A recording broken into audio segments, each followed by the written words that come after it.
भगवते वासुदेवाय नमः।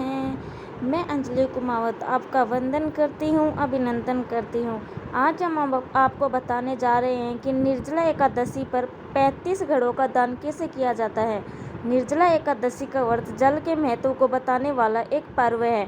यह पर्व ज्येष्ठ माह में आता है। ज्येष्ठ माह को गर्मी का महीना कहा जाता है। इस महीने तेज गर्मी पड़ती है और सूरज अपने पूरे प्रभाव में होता है, इसीलिए पशु पक्षी और इंसान भी झुलसने लगते हैं। इसीलिए इस निर्जला एकादशी के दिन गर्मी से राहत दिलाने वाली वस्तुओं का दान श्रेष्ठ माना गया है। निर्जला एकादशी के दिन ही नहीं बल्कि पूरे ज्येष्ठ के महीने में लोगों को जल का दान करना चाहिए। इसी दिन गर्मी में प्यास से परेशान लोगों की प्यास को शांत करना चाहिए।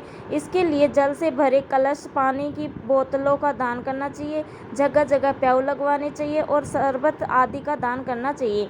इसके अलावा ज़रूरतमंदों को भुने चने और गुड़ का दान भी कर सकते हैं।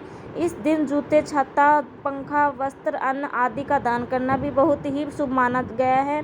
निर्जला एकादशी के दिन खीर, ककड़ी, तरबूज, खरबूजा और आम का भी दान कर सकते हैं, क्योंकि यही सभी फल ठंडक प्रदान करने वाले हैं। इस दिन आप दही का दान भी कर सकते हैं। गर्मी के महीने में दही बहुत ही ज़्यादा शीतलता प्रदान करता है।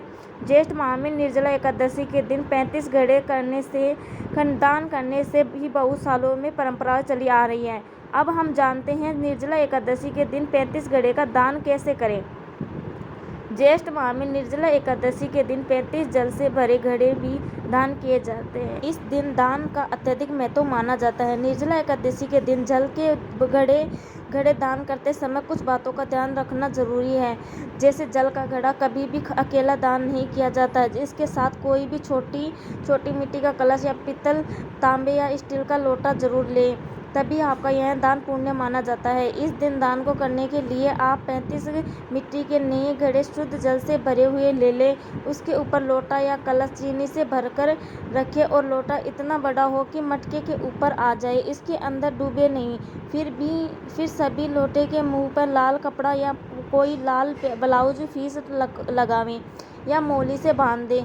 फिर लोटे के ऊपर एक आम या तरबूज रखें। उसके बाद सभी मटकों के एक साथ रखकर रोली के छींटे देकर 7 बार हाथ घुमाकर प्रणाम करें।